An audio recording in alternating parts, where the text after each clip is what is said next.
So many people lined up. So as people come up and they need whatever they need, volunteers are taking care of it. It's all contactless, so nobody has to get out. Right. And just making sure whatever the greatest need. We're just getting the greatest good. When we're going until the food is out. As people are coming in, if they need 2 boxes and 2 gallons of milk, that's what we're giving. We don't want to leave anybody out.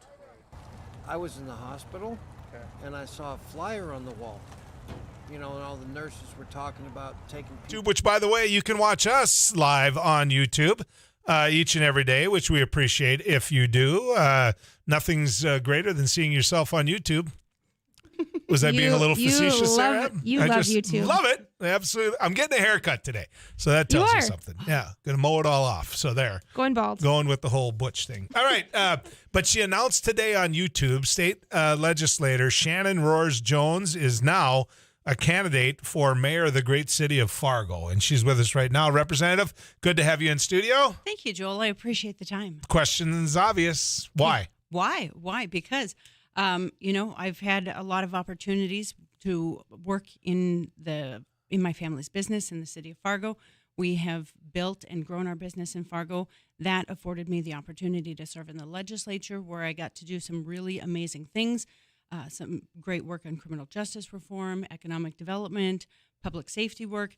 And I want to take that and just transition that to the local level. Where can I be the most effective? That's at the local level. And so I'm hoping that I can bring my business perspective, my legislative perspective, my outsider's perspective to the city of Fargo and really take all that's happening here to the next level. So if I look at someone who's trying to beat an incumbent, and Mayor Mahoney, has he announced yet he's running for mayor again?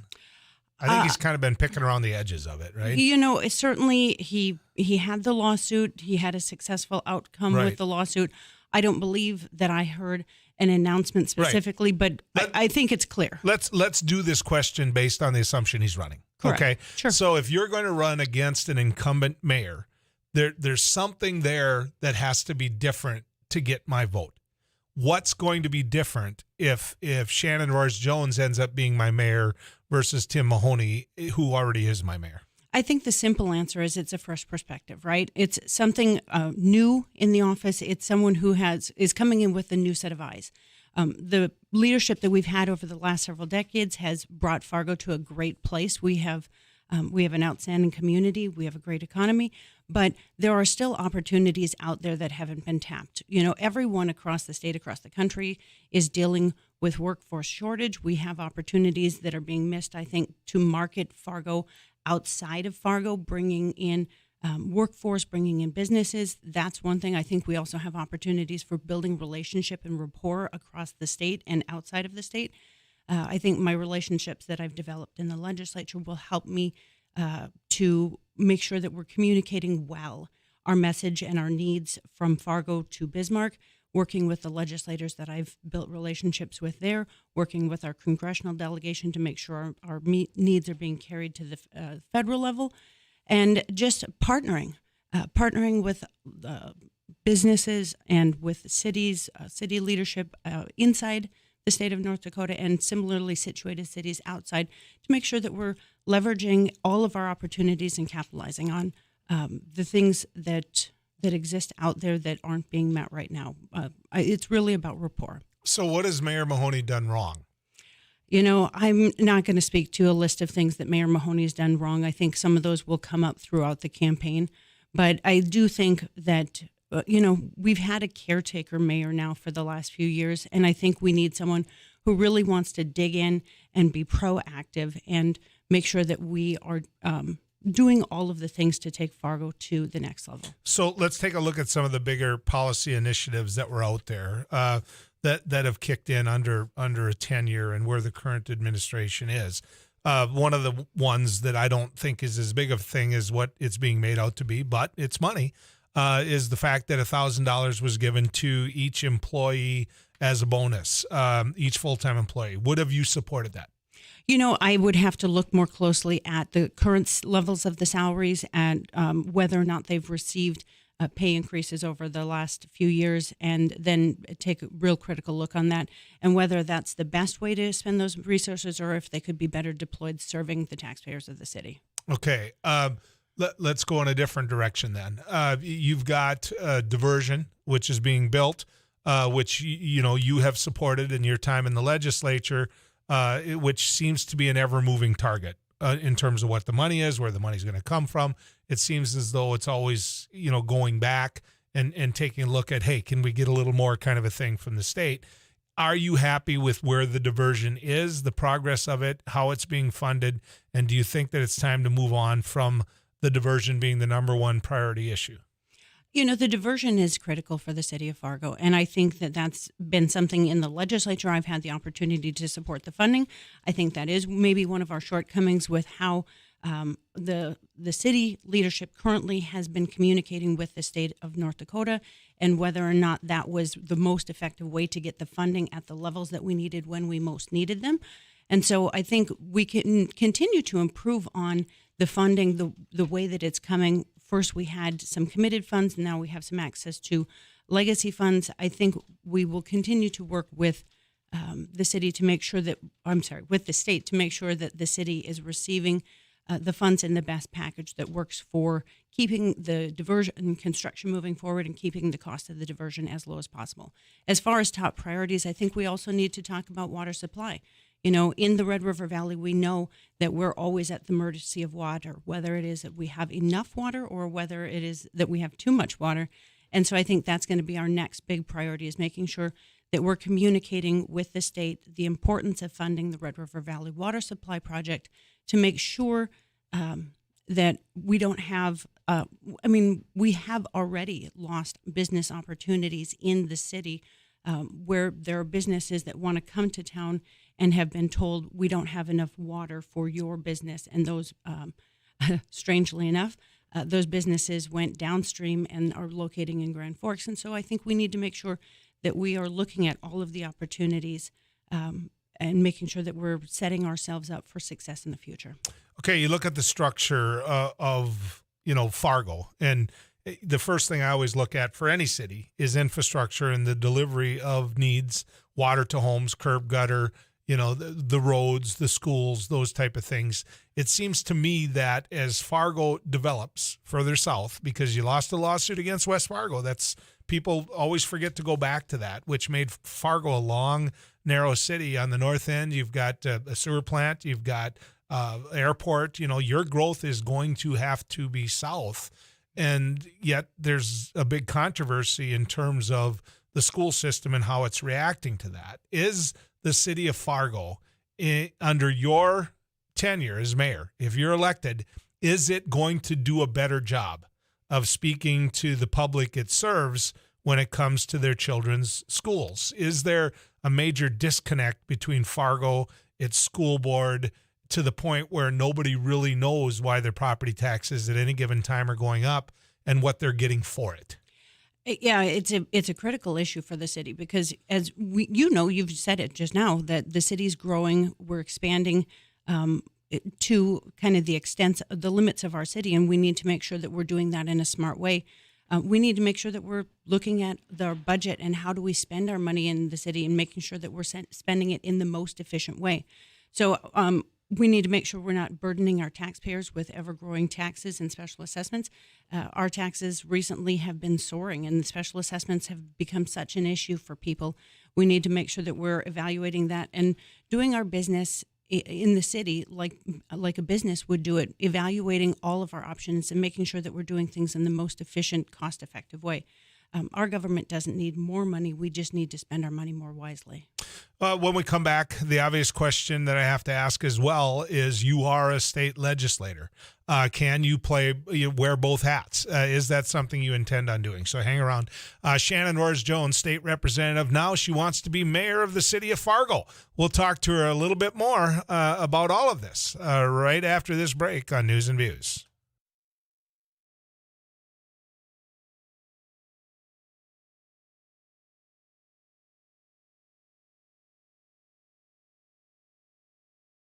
So today on the MSUM campus, we're doing an ice jam, which is we're combining a bunch of percussion instruments with ice instruments, which are also going to be used in a percussive form. We're going to hit them with mallets, hammers, all those types of things.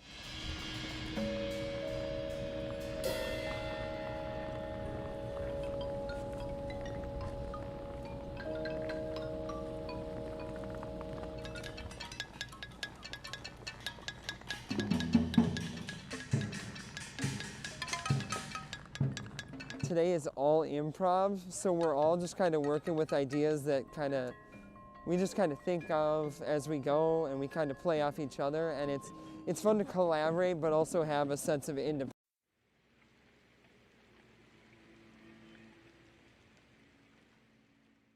Well, we're doing a food giveaway event to the community. A lot of people are facing food insecurity at this time.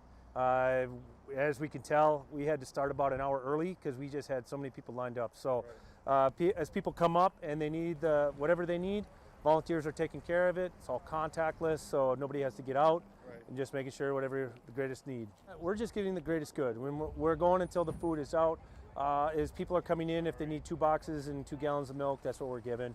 We don't want to leave anybody out. I was in the hospital, and I saw a flyer on the wall.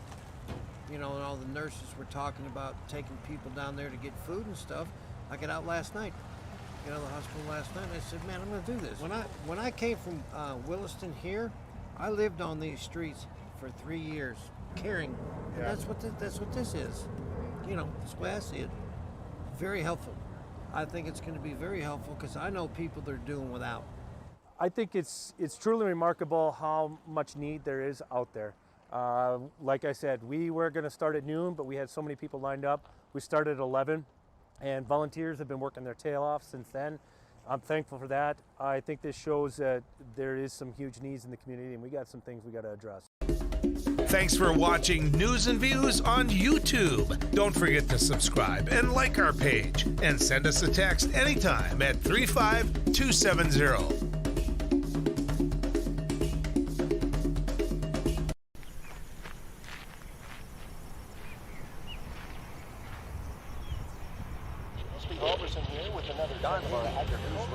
Hey, this is Abby Miller with the Derek Hansen, Couch Potato Radio. Did you see that? It Takes Two. Doug Miller with the morning crew this morning. Jerkins News Radio. Amy Eiler with It Takes Two. This is Jack Michaels, Voices Forces. Joel Heitkamp here on the Mighty Sarah Heinrich. Tyler Axis, your host. The Mighty 790 and 104.7 FM KFGO. The names you know, the voices you trust.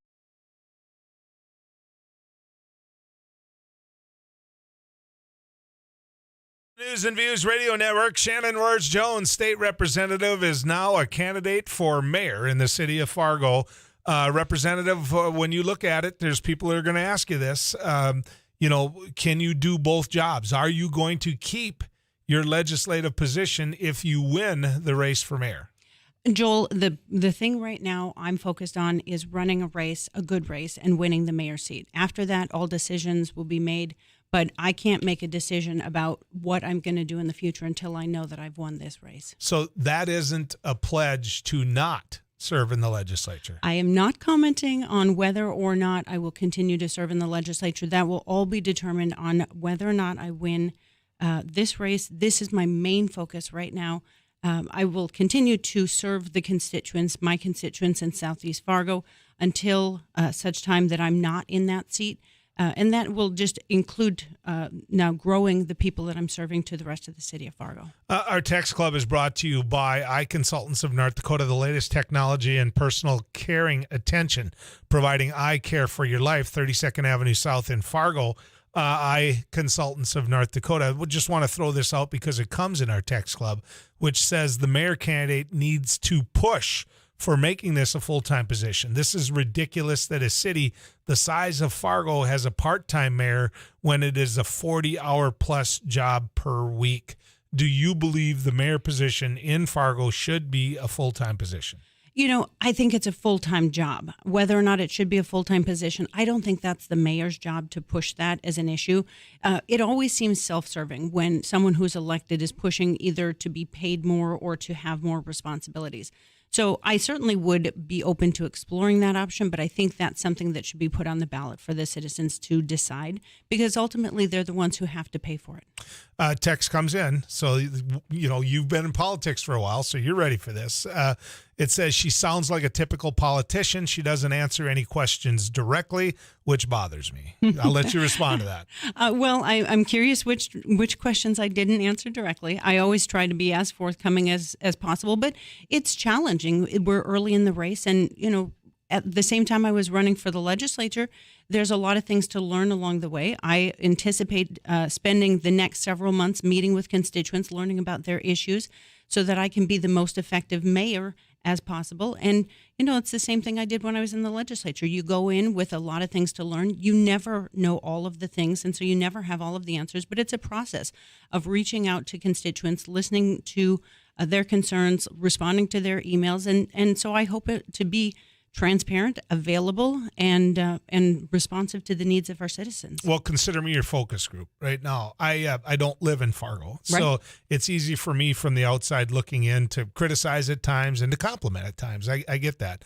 That's the job I get to have here. But there's when people hit me with property taxes, we can use percentages of what Fargo compares to other cities, and I don't think Fargo has to apologize a lot for what their property taxes are. But what's happening is valuations are going up immensely in Fargo. How do you fix that? I mean, I think we have to look at not only the valuation process that's being used in the city of Fargo, but maybe also working with the state legislature, because the response I've heard is state law requires us to be within a certain percentage of property valuations.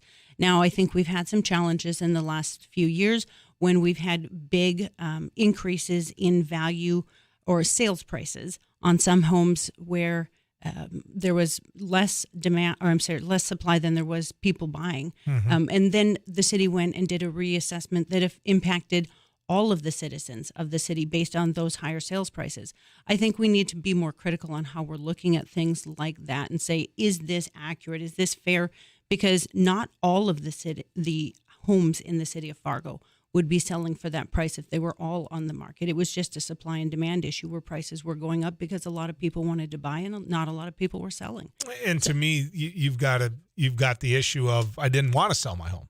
I don't want to sell my home. And yet my property taxes went up because the neighbor across the street did, and everything's based on evaluation. When people look at property taxes, they never realize it breaks down into different categories, right? And I think there's opportunity there to communicate better with the citizens, because what ends up happening is right about this time of the year, or a little earlier than this, people get a statement that comes out about their assessed value, and usually their assessed value goes up because home values regularly go up. And at the top of the statement, it says, this is not a property tax increase. And what happens is people are like, great, my house is worth more. This is not a property tax increase. They throw it away. They don't realize that is the time to protest the change in value in their property.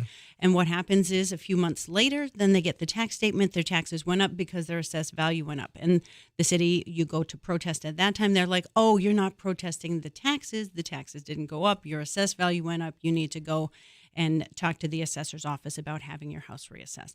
It's a challenging process. It creates a lot of frustration in our citizens, and I think we can do things better by just communicating better and serving taxpayers like customers. In 30 seconds, obviously you hear the music. Does Fargo allow too much of its property to be property tax exempt, where everybody else is paying the bill? It's an interesting question. I've thought a lot about that. I think we need to do a little study with other communities and see, are we doing too much? How do we compare with others? And maybe there's a graduated schedule that could go into place where we can see where we can be more efficient. What's your website? ShannonRoseJones.com. All right. It's that simple. Thank you. Thanks for coming Joe. in and giving us time right Appreciate away. it. Candidate for mayor. There's going to be more. Trust me. That one I'd be willing to bet on.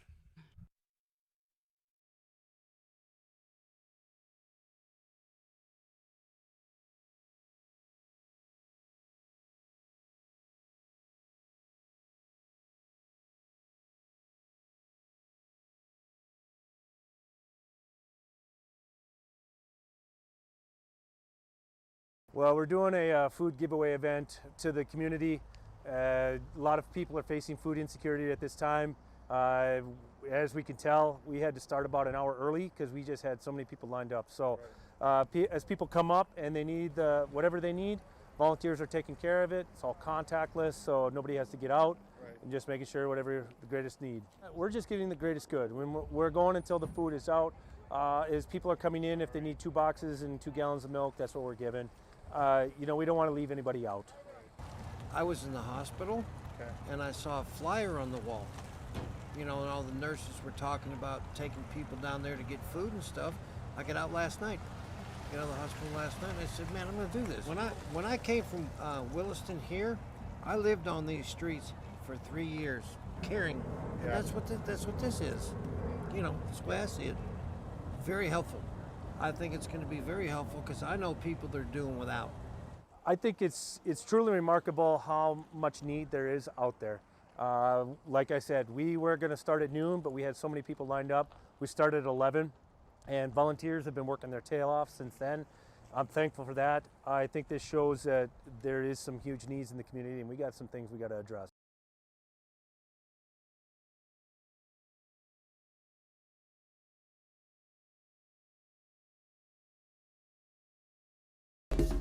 Thanks for watching News and Views on YouTube. Don't forget to subscribe and like our page, and send us a text anytime at 35270.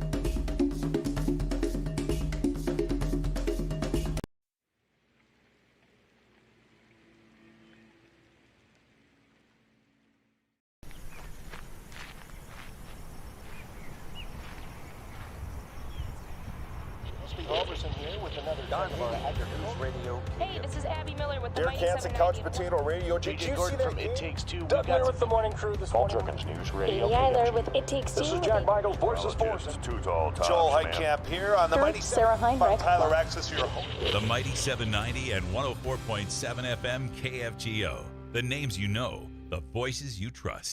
So today on the MSUM campus, we're doing an ice jam, which is we're combining a bunch of percussion instruments with ice instruments, which are also going to be used in a percussive form. We're going to hit them with mallets, hammers, all those types of things.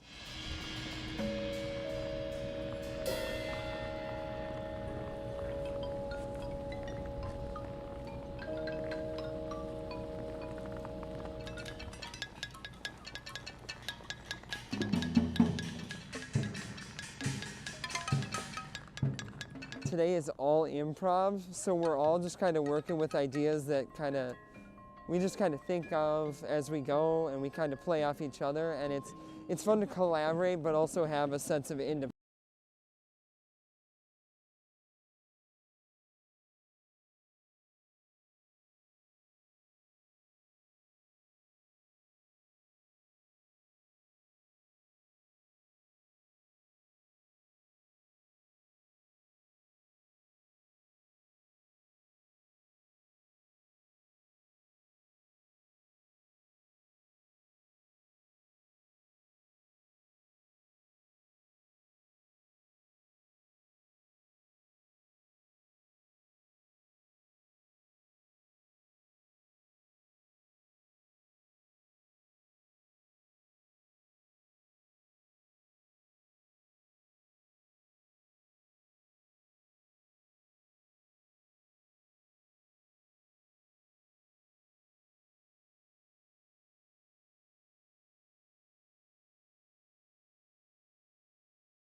You know, there's a lot of you that join us just at 9 o'clock. Know this as well. If you're sitting at your desk, Abby, can they see you or is it just me? How's they this can work see on me. YouTube? Can they? With the prior guest, I didn't let myself on. But they can see you, so they actually have something to look at that they're going, well, okay, young, energetic, very bright, and then they look at this old crusty guy sitting in the chair on YouTube. But it's all on YouTube. It is. Right? It's all on YouTube. So you can see us there as well while we're doing this radio show. For those of you all along the News and Views network, you faithful, loyal listeners, know this, that Shannon Orris-Jones, a long time, I shouldn't say long time, but certainly has been in the North Dakota legislature for a while, and she has announced she's running for mayor of the city of Fargo. You know, if you're joining us just now, I asked her whether or not she could do both jobs. She would not commit to not doing both jobs is probably the way to put it. And so she said she'll have to take a look at that as it goes. Now, understand this. It's awful hard for her to say that if I'm running for mayor, I'll take that and I'll quit being a legislator, because now she's taken her legislative job and taken it to a place where it really obviously doesn't mean as much to her. So that's a tough spot to put yourself in. She puts herself in it, I realize, by announcing she wants to run. I get it. What I would also suggest to her as she gets in her pickup or whatever and she drives back to work or to the next media spot is it'd be really tough to do both jobs. It'd be really tough to do both jobs. You know, if in fact she wins. In Fargo, there's going to be a big race for mayor. That was never talked about before. There was this, you know, coronation of Tim Mahoney ran for or went to court to find out whether or not he could have another term as mayor. So clearly he's running. And I don't think he thought he was going to have any competition like Shannon Orris-Jones, like Arlette Preston, which Arlette Preston, there's news outlets out there that are reporting that Arlette has made her announcement on her website. And you know, the news group that I work with is like, well, we go to her website and it's completely locked up and shut down. So I think we have to say that certainly Arlette Preston, if she hasn't announced, is going to announce very soon. And now my assumption is that when she announces, it's going to be for mayor. And so it's going to be one of those high-profile races all across the state of North Dakota and western Minnesota because it affects such a big, broad area. It really does. Now, how do we vote? How do we make sure voting is fair? How do we get at all of these issues? Well, you know, Rick Guion joins us right now. Rick is an individual that has been very passionate about public policy. And Rick, tell them about the group that you're associated with. Well, first of all, thanks for having me, Joel. I'm definitely enjoying the heat wave, although it's only 10 degrees. I didn't wear my jacket for my pickup into work. That was huge. I left my jacket. You know, I drive 65 miles. So, yeah, you know, I don't like to wear a jacket, and I get into my garage. And I didn't put it on or grab it when I came into work. Well, that's North Dakota. Huge. Yeah, it's huge. Yes.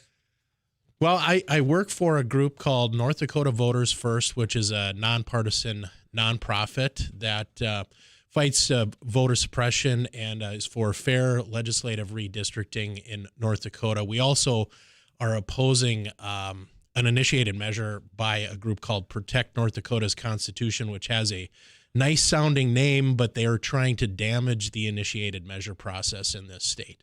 So a lot of things going on right now, especially with voting rights, and I have been very busy lately. So why? What is going wrong that people have to attack the right of individuals to vote? I don't know what's going on. Many of the people that you see that are attacking are the people that are winning the elections. Yeah, So yeah, it's pretty I'm ironic. Like, what are you so mad about? You're winning. And yet, to me, Rick, what I'm noticing is they've lost. They have to fear that initiated measure because what they do has been challenged through initiated measure, and they've lost. And so it's just a massive means of control that we want to control everything. It's a power grab is what it is. It's definitely a power grab by owners of large businesses, elite executives, political operatives, the political establishment in North Dakota. We believe that powers to the people in North Dakota, we the people. There's actually an article in the North Dakota Constitution called Powers to the People, and their initiative actually may be unconstitutional. So we're looking at certain things like that. The founders of North Dakota wanted powers to the people. They wanted to be able to bring things to the ballot box. It's a different thing than the national Constitution. So, yeah, a lot of work being done on that, and we're trying to fight that as much as we can.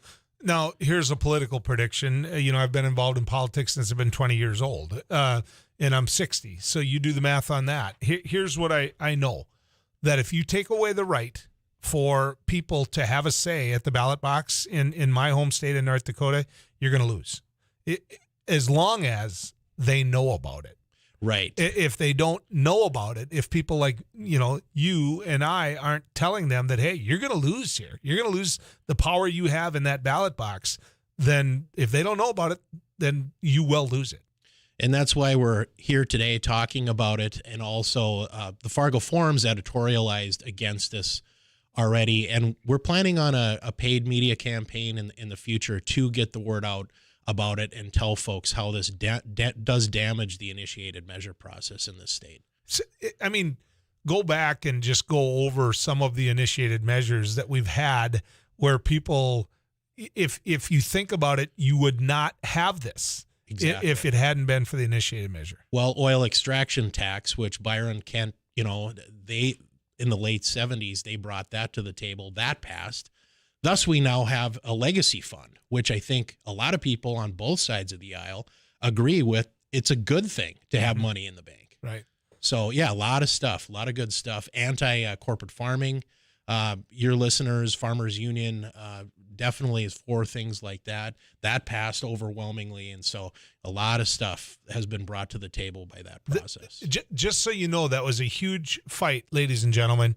In my time in the legislature, there were individuals who wanted to break down the anti-corporate farming law. They used the argument that it wouldn't stand up in a court of law, that it was, that it restricted people to the point where, they couldn't do what they could do. Well, I would ask you this: go out to Buffalo, North Dakota, and ask them whether or not they think in that local township out there, they think it's a good thing that the anti-corporate farming law gave them the ability to make an argument.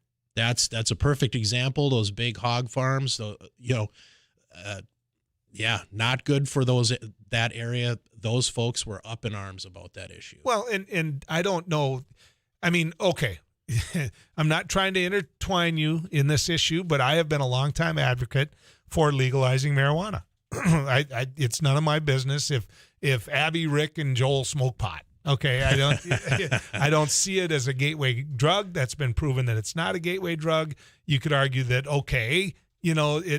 it can lead to you saying what the heck kind of a thing. Well, that's a million things can do that. A million. It's not addictive to the point where you're looking for cocaine right afterwards. So, the other thing I would argue is that 95% of the audience I'm talking to right now is smoke pot.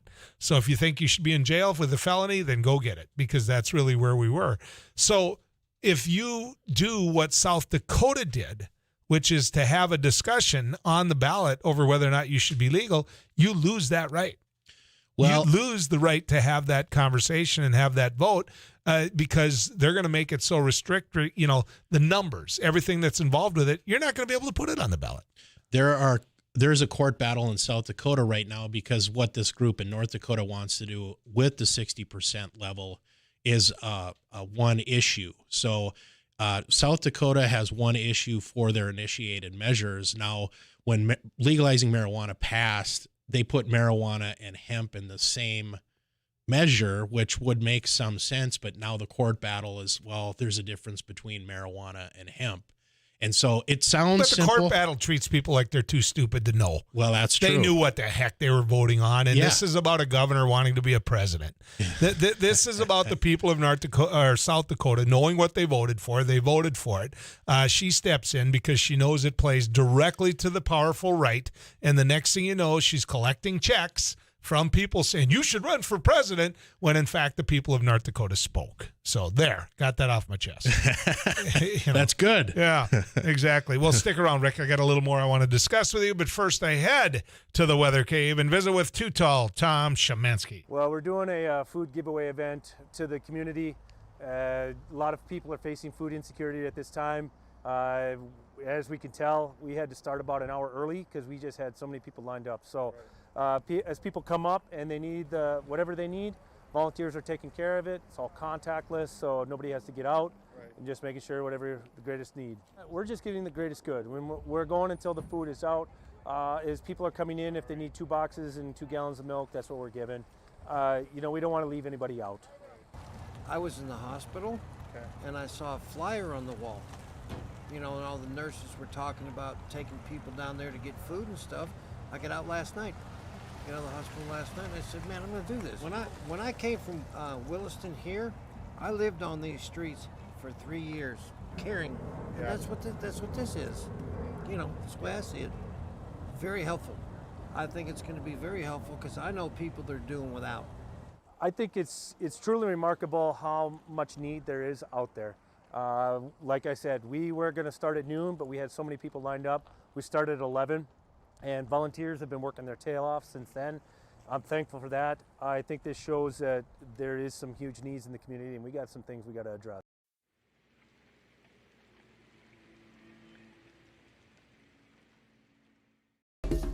Thanks for watching News and Views on YouTube. Don't forget to subscribe and like our page, and send us a text anytime at 35270.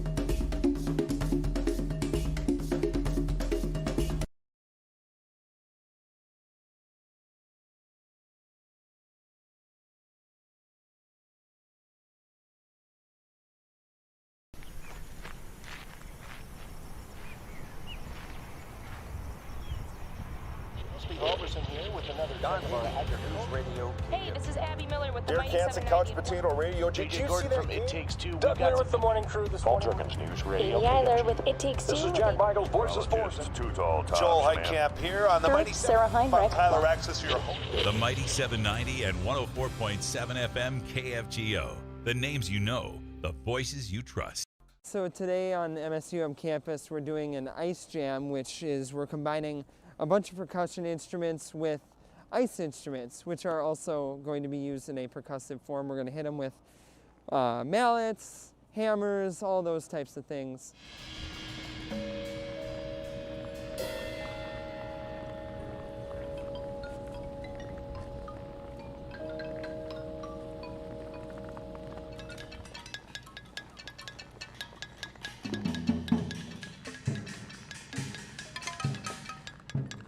Today is all improv, so we're all just kind of working with ideas that we just kind of think of as we go, and we kind of play off each other, and it's fun to collaborate but also have a sense of independence.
First, Fargo, the organization itself, Rick, something got people riled up to say this needs to happen.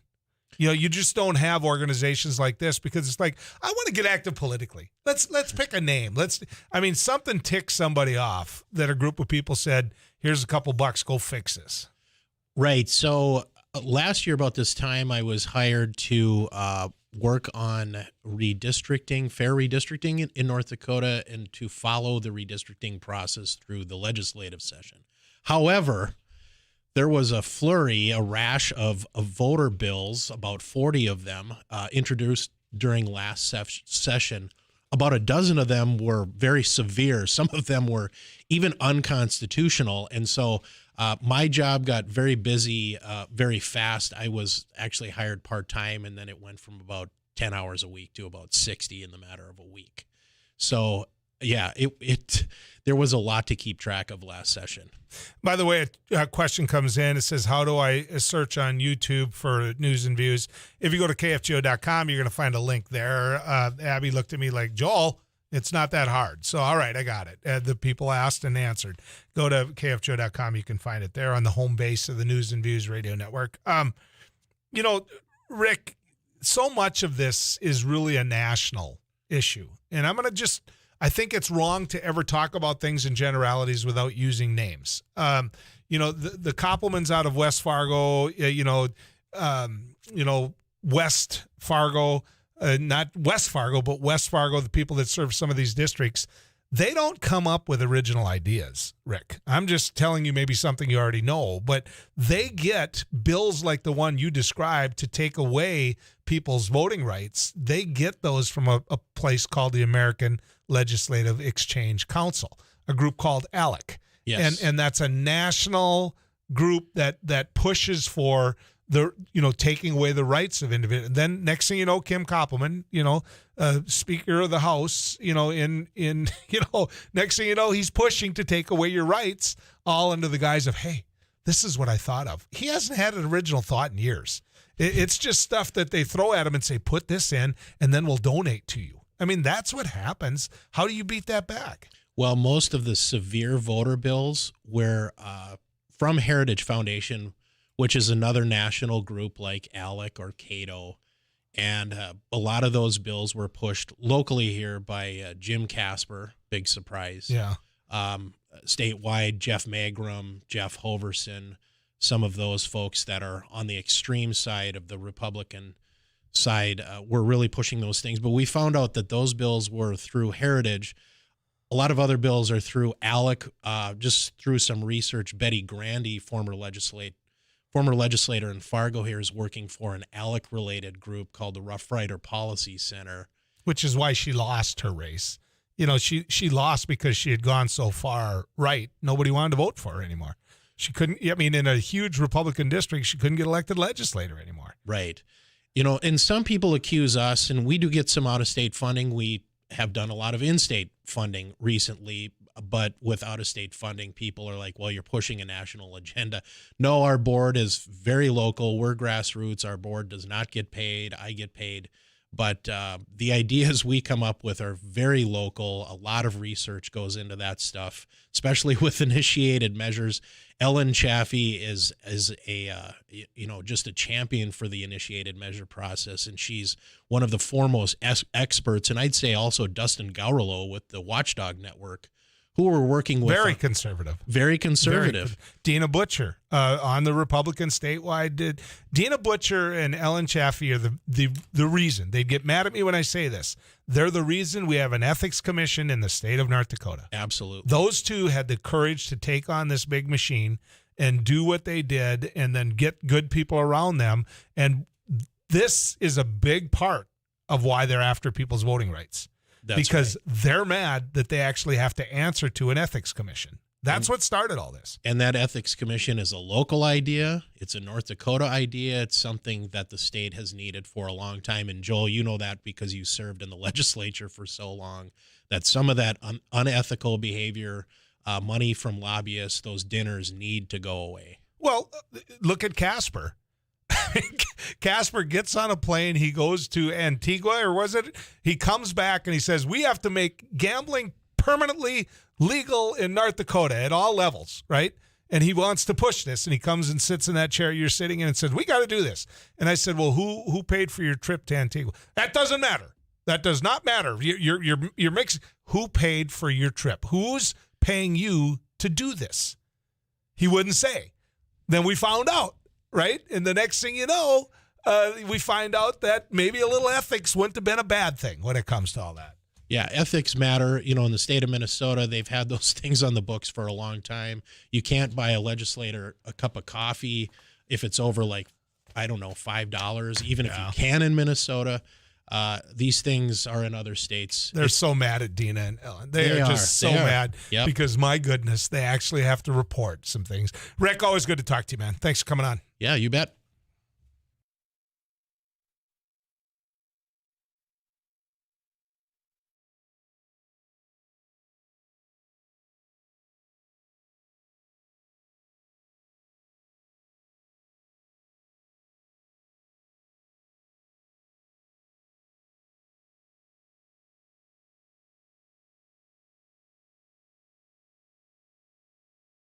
So today on MSUM campus, we're doing an ice jam, which is we're combining a bunch of percussion instruments with ice instruments, which are also going to be used in a percussive form. We're going to hit them with mallets, hammers, all those types of things.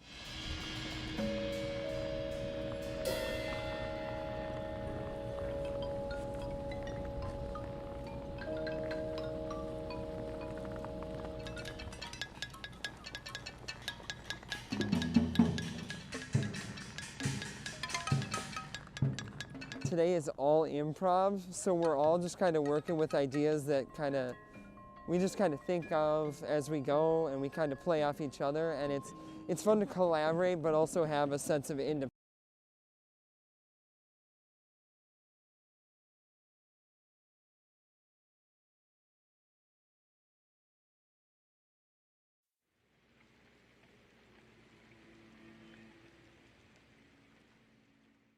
Well, we're doing a food giveaway event to the community.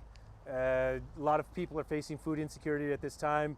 As we can tell, we had to start about an hour early because we just had so many people lined up. So as people come up and they need whatever they need, volunteers are taking care of it. It's all contactless, so nobody has to get out, and just making sure whatever the greatest need. We're just giving the greatest good. When we're going until the food is out. As people are coming in, if they need 2 boxes and 2 gallons of milk, that's what we're giving. You know, we don't want to leave anybody out.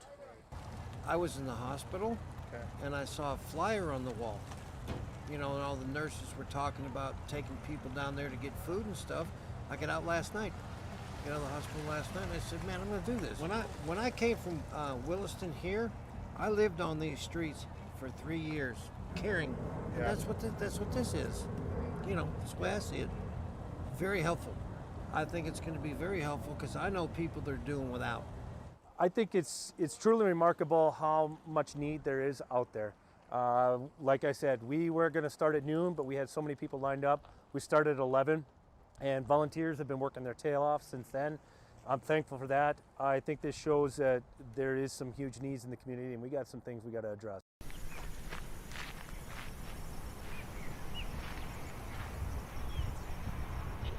Here with another News Radio. Hey, this is Abby Miller with the Derek Hansen, Couch Potato Radio. Did you see that? It Takes Two. Doug Miller with the morning crew this morning. News Radio. Amy Eiler with It Takes Two. This is Jack Michaels, Voices Force. Joel Heitkamp here on the Mighty Sarah Heinrich. Tyler Access, your home. The Mighty 790 and 104.7 FM KFGO. The names you know, the voices you trust. Thanks for watching News and Views on YouTube. Don't forget to subscribe and like our page, and send us a text anytime at 35270.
Let me just point this out as well, that I text a buddy, this weekend, right? I said, how thick's the ice? And his exact words were, he's hearing about a foot of snow and 12 inches of ice. Well, 12 inches of ice is the kind of ice, in my personal opinion, that causes me to pray when I drive over it with a pickup. Yeah. And I don't want to pray when I drive over it with a pickup, right? I want 20 inches of ice. I want that. And it surprised me that with the cold snap we've had, it wasn't as thick as what I thought it would be. But is the snow acting as like an insulator? Sure. That's exactly what happens. Because there's a lot of snow on top. But my point in raising this is I'm doing recon. I'm doing research. Some of you guys are out there. You're ice fishing. I want to know, how deep's the ice? You can text us at our iConsultants of North Dakota text club at 35270, or you can call us on our Laney's News and Views studio line at 1-800-880-5346, because I want to know. It's driving me nuts. And I feel like smaller lakes would be, or maybe like a shallower river, you'd have a better chance, I'd assume. Well, there's springs on my lake. Yeah. Which, if you're there a lot, you're familiar with it. But anybody who thinks just because you live there, you can tell exactly where the springs are, that isn't right either. Okay. They change this, pop up here, there. And so you need thick ice to make. When I went out and built an ice rink before Christmas, before, when there was freeze up, we had geese out in the middle. They were keeping everything open, right? So it was late in freezing over compared to other bodies of water. That being said, it was really rough because of that in certain areas where I normally would put the ice rink. This time, the really smooth area was in an area where I knew close to that there were springs, right? Yeah. So I go out there, and me and the missus and some great neighbor kids come out, and we shovel and we shovel and we shovel and we shovel, and we didn't have to worry about flooding, because the ice was it was just the most beautiful ice without having to flood it, right? Yeah. So then, I start popping holes here and there after that, because I knew it was thick enough for us to walk on. If I didn't fall through, Sue wasn't going to, is my point. So then I start popping holes later on. Everywhere I popped, it was 9 inches. Well, now I feel comfortable taking the Ranger out, right? So I take the Ranger out with the blade I have on, and I can move snow every time it snows. I can build the banks. You can do all the little things so that all the neighbors, your grandkids, and, everybody can get out there and do a little skating, play a little hockey. Yeah. Right? So I go to the one end. What happens? Not too far from where I built it. Yeah, I sink in a little bit. And I'm like, okay, there we go. Now I'd be putting it in reverse, because old Joel, who thought he knew exactly where the springs were, didn't know exactly where the springs were. So somebody said Twin Lakes, North Dakota, around 16 inches last week. And if Twin Lakes is at 16 inches, to me, that's shocking, because Twin Lakes would be a place where you would think it'd be much, much thicker by now. Mille Lacs, 13 inches. 4 vehicles have gone through so far. Lots of roads and traffic everywhere. Again, I don't dislike fish enough to go do that. Yeah, no. But I look at my fish house every day when I drive by, and I'm like, I want you to be out there. Yeah. So this weekend I was at Ottertail, and I saw some ice fishing houses out on the lake. But then over on the north end of Ottertail, there's the outlet to the river, and that was open. But you could see the water flowing. But then people on the other, it's a large lake. There's people on the other side of the lake and in the middle of it that were fishing. And did you see pickups out there? No. Okay. I didn't see pickups, but I just saw some houses that were, they were just sitting out there the whole weekend. I've been driving around, looking around to see if you see a lot of fish houses out. Most of them, they're pulling them out, from the shore. They're portables. Yeah. Every fish house is portable, I realize. Yeah, it was more of those like cloth canvas, looking, the slide ones.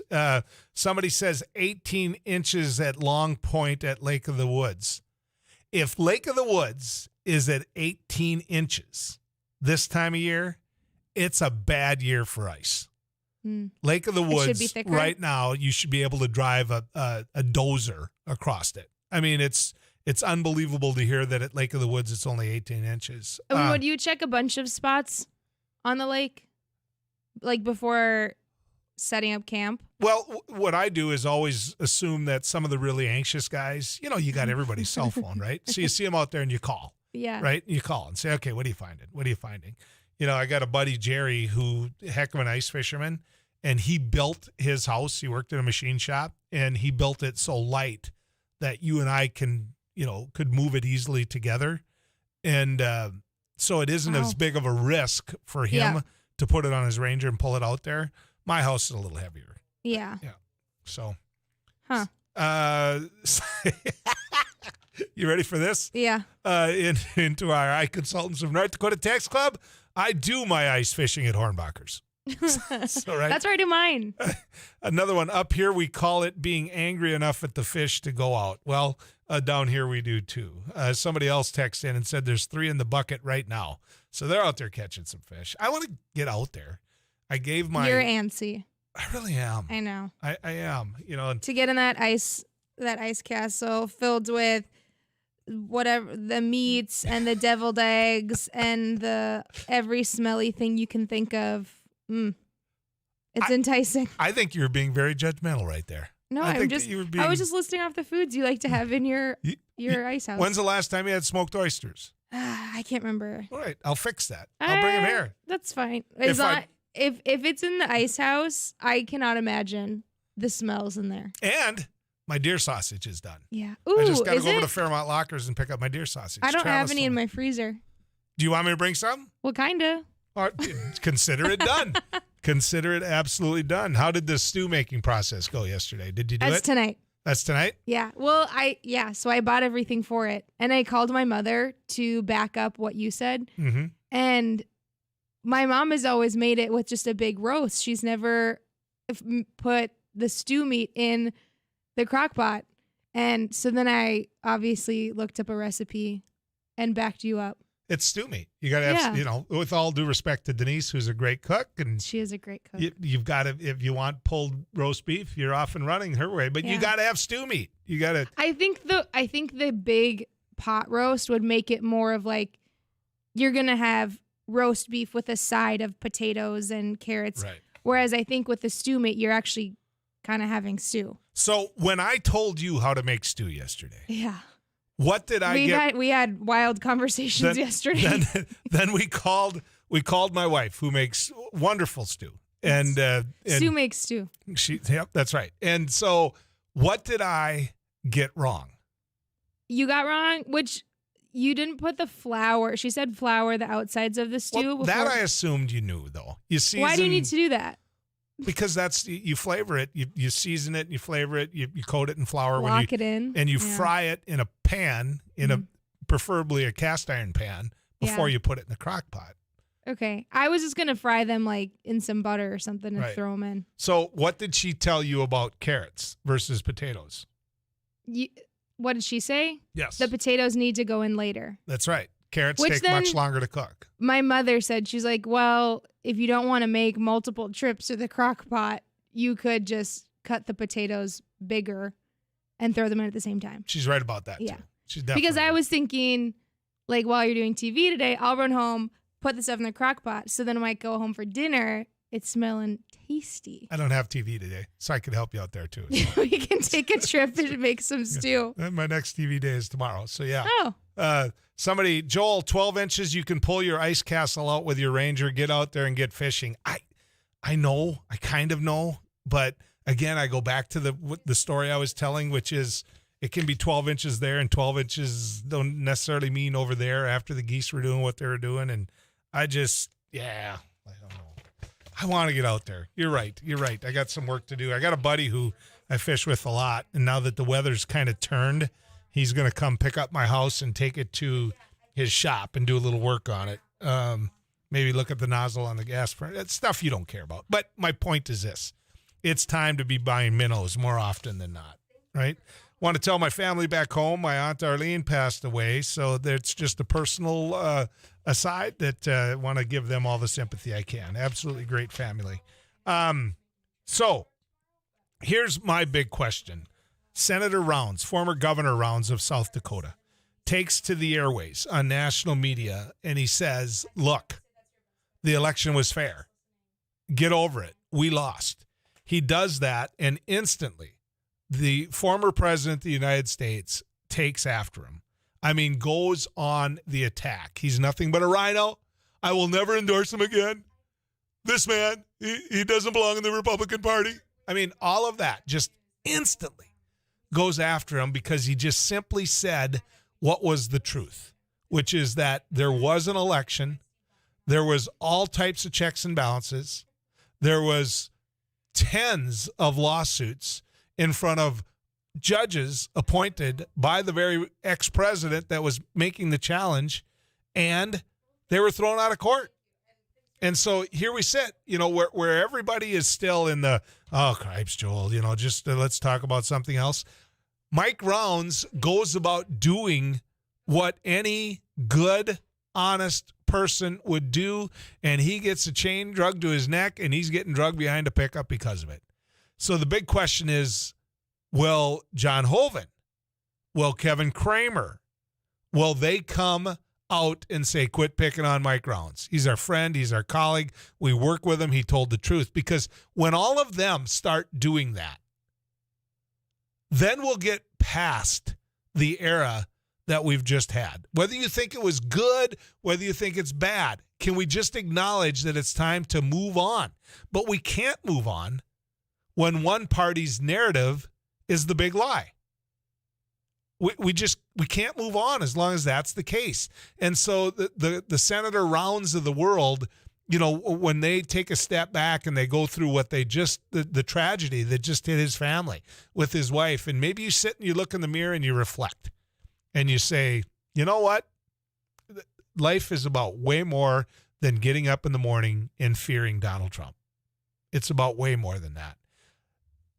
Look at what's happening in the North Dakota legislature. And I'm going to walk you through that when we come back. But first, I've got to get to the weather cave and get your forecast from you from Too Tall Tom.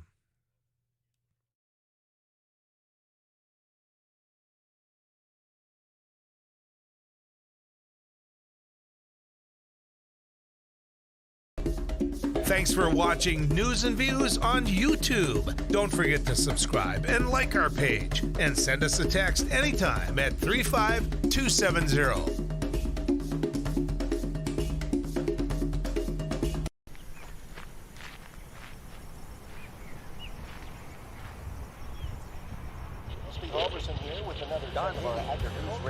Hey, this is Abby Miller with the Derek Hansen, Couch Potato Radio. Did you see that? From It Takes Two. Doug Miller with the morning crew this morning. Jerkins News Radio. Katie Eiler with It Takes Two. This is Jack Michael, Voices Forces. Too Tall Tom. Joel Heitkamp here on the Mighty Sarah Heinrich. Tyler Axis, your host. The Mighty 790 and 104.7 FM KFGO. The names you know, the voices you trust. Well, we're doing a food giveaway event to the community. A lot of people are facing food insecurity at this time. As we can tell, we had to start about an hour early because we just had so many people lined up. So as people come up and they need whatever they need, volunteers are taking care of it. It's all contactless, so nobody has to get out, and just making sure whatever the greatest need. We're just giving the greatest good. We're going until the food is out. As people are coming in, if they need 2 boxes and 2 gallons of milk, that's what we're giving. We don't want to leave anybody out. I was in the hospital, and I saw a flyer on the wall. And all the nurses were talking about taking people down there to get food and stuff. I got out last night. Got out of the hospital last night, and I said, man, I'm going to do this. When I came from Williston here, I lived on these streets for 3 years, caring. And that's what this is. That's the way I see it. Very helpful. I think it's going to be very helpful because I know people that are doing without. I think it's truly remarkable how much need there is out there. Like I said, we were going to start at noon, but we had so many people lined up. We started at 11, and volunteers have been working their tail off since then. I'm thankful for that. I think this shows that there is some huge needs in the community, and we got some things we got to address.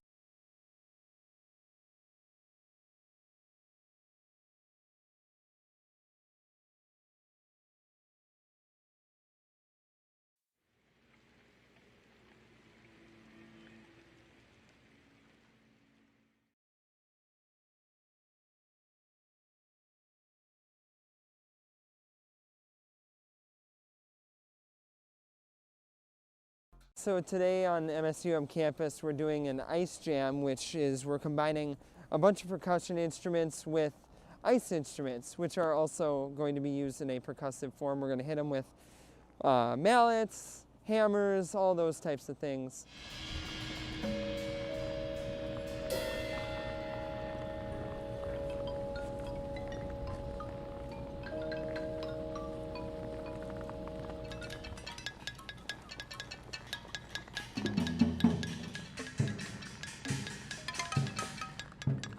Today is all improv, so we're all just kind of working with ideas that we just kind of think of as we go, and we kind of play off each other, and it's fun to collaborate but also have a sense of independence.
Eight 880-534-46. Let's go to the ranch first and get our farm and ranch report and where our markets are from Sarah Heinrich.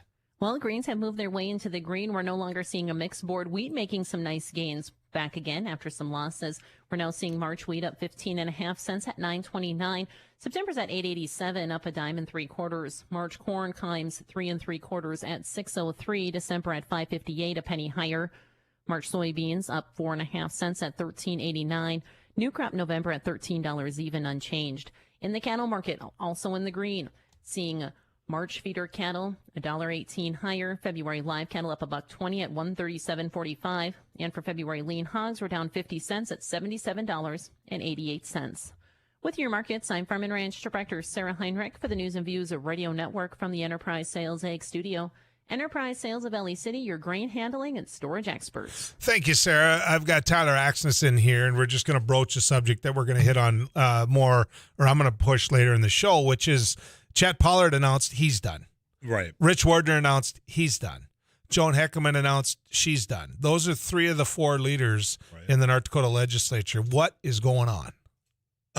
Well, I think there's been growing, I don't know if it's animosity, over just the leadership for quite some time now, just in general. But certainly if you walk the halls of the Capitol in Bismarck, the attitude, the environment, not what it was when you were there, not what it was even when I was there, which was a little bit more recent.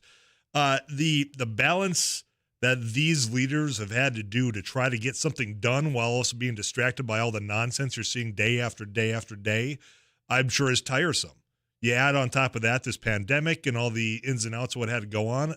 I don't fault them for throwing their hands up, but for the greater good of North Dakota, it's not good news. Scary. Yeah. It's really scary. Well, because the good people are quitting. They can't take it anymore. They don't want to. But if I were with Rich Wardner right now, and he was sitting, as in your chair, about to be a former senator like both you and I are, would it be fair for me to look at him and say, Rich, your party isn't vetting these guys. You know you're going to win in some of these districts. Find better candidates, and then once you've got the wacko Jana Myrdals and Jason Heitkamps and these, you're giving them money. Right.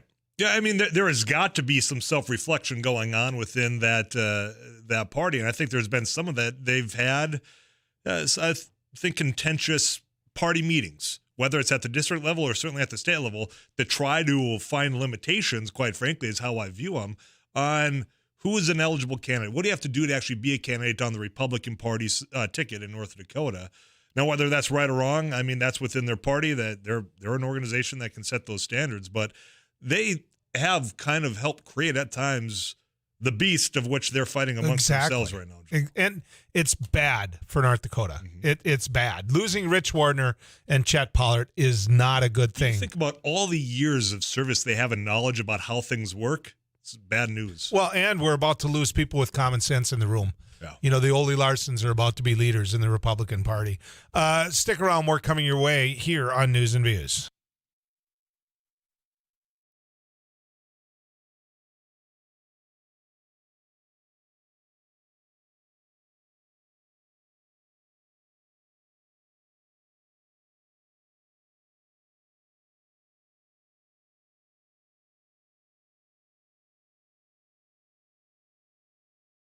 Well, we're doing a food giveaway event to the community. A lot of people are facing food insecurity at this time. As we can tell, we had to start about an hour early because we just had so many people lined up. So as people come up and they need whatever they need, volunteers are taking care of it. It's all contactless, so nobody has to get out. And just making sure whatever the greatest need. We're just giving the greatest good. When we're going until the food is out. As people are coming in, if they need 2 boxes and 2 gallons of milk, that's what we're giving. We don't want to leave anybody out. I was in the hospital, and I saw a flyer on the wall. And all the nurses were talking about taking people down there to get food and stuff. I got out last night, the hospital last night, and I said, man, I'm going to do this. When I came from Williston here, I lived on these streets for 3 years, caring. And that's what this is. That's the way I see it. Very helpful. I think it's going to be very helpful because I know people that are doing without. I think it's truly remarkable how much need there is out there. Like I said, we were going to start at noon, but we had so many people lined up. We started at 11, and volunteers have been working their tail off since then. I'm thankful for that. I think this shows that there is some huge needs in the community, and we got some things we got to address.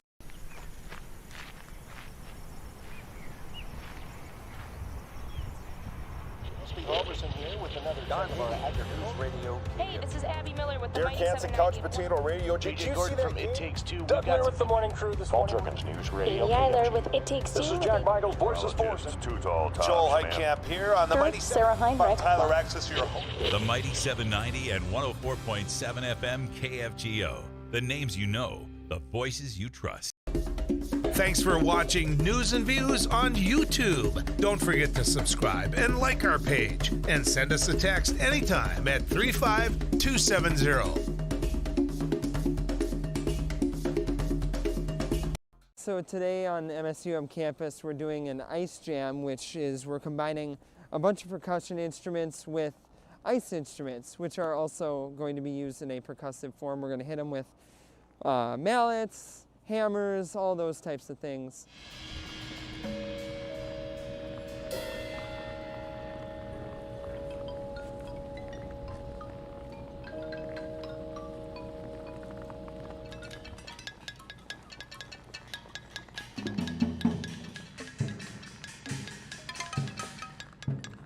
today is all improv, so we're all just kind of working with ideas that we just kind of think of as we go, and we kind of play off each other, and it's fun to collaborate but also have a sense of independence.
Kelly Crepu is the Director of Safety at True North Compliance Services. What is True North Compliance Services? I'll let her describe it. Kelly, how you been? Good, thanks. Good to have you back around here. So thank you. Tell people what you do. So True North Compliance Services is a company that what we do is help trucking companies stay in compliance and operate safely. And this can be from a 50 truck unit company to all the way down to owner operators. In fact, a great portion of our business is owner operators, single truck guys that are looking for help on regulations, logbooks, hours of service, how to, tarp something down, things like that. So that's what our business does. And we help with, drug and alcohol testing and all of that good stuff. So anything trucking related, registration, fuel taxes, all of that good stuff, all of the over-regulation, in my opinion, that trucking faces is what we help people with. And in my opinion, too. So put me in that tank, too. But really, you take away the headaches on the business side of what they have to do to make sure they comply. Exactly. Pretty much when customers come to us and ask for our help, they say, you know what, Kelly, I want to drive a truck. I don't want to do all the paperwork. I don't want to make sure I'm in compliance with this, that, or the other thing. I want to drive a truck and I want to make money.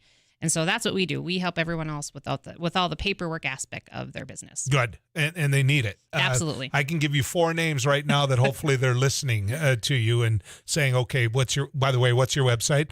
TrueNorthCS.com. There. Okay. So there. Now that's the price that's the price I pay for being able to talk to you about this. Thank you. What is going on in the trucking industry? Because everyone I know that does choose to work in the trucking industry is making money, and they're making good money. Mm-hmm. So why is it that there aren't more people that want to do it? So you're right. Trucking has actually had a really good uptake in wages in the last probably year or two. Obviously, we have a truck driver shortage that is facing our industry. Wages are going up. That is a good thing. Freight rates are going up. That is a good thing. Is it enough? No, it's not. When truck drivers can park their truck and get a job at Amazon or an office, somewhere paying just the same or about the same as they're making on the road, that's why it's people aren't staying in the trucking industry. We need to pay our truck drivers more. We need to show them more respect. They 100% are the backbone of our country. Mm-hmm. They get us our supplies that we use every day, and we need them. So that being said, yes, trucking pay is going up, but it needs to go up even more to keep people in the industry.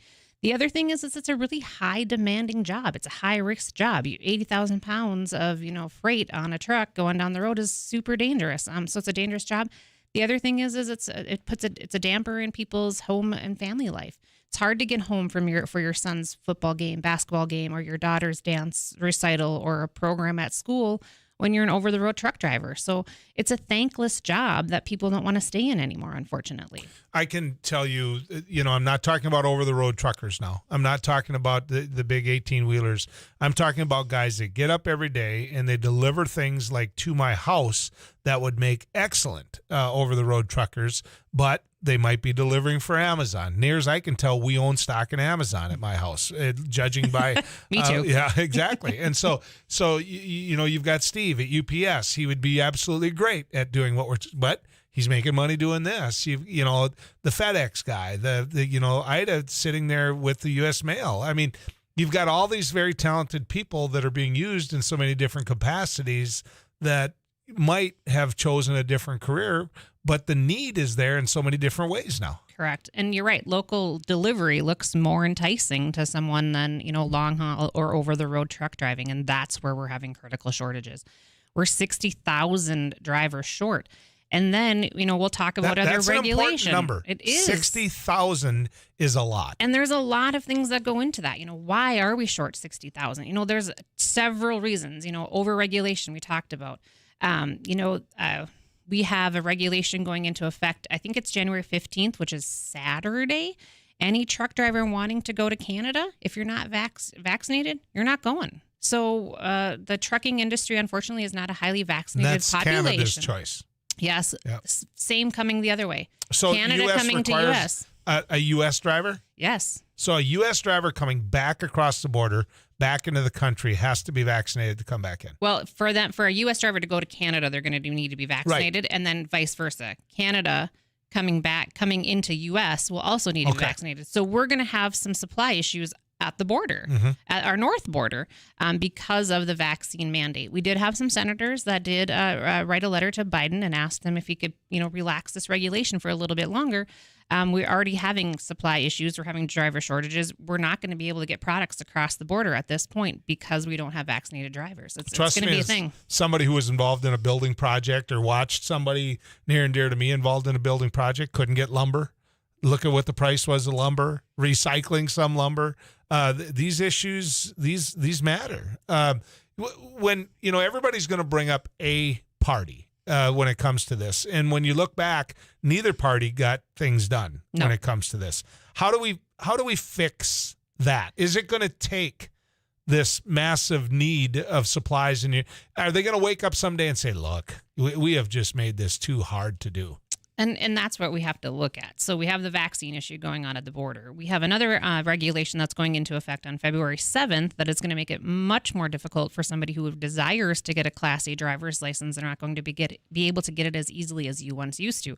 The process used to be you'd go to your local DMV, you'd take a written test, you'd get your permit, you'd go drive around for a while, you feel comfortable, you go take the test at the DMV, you get a CDL. Now that is not going to be the case any longer. Starting February 7th, you will be required to take behind the wheel like you did when you were a kid in high school, and also classroom training by a certified trainer.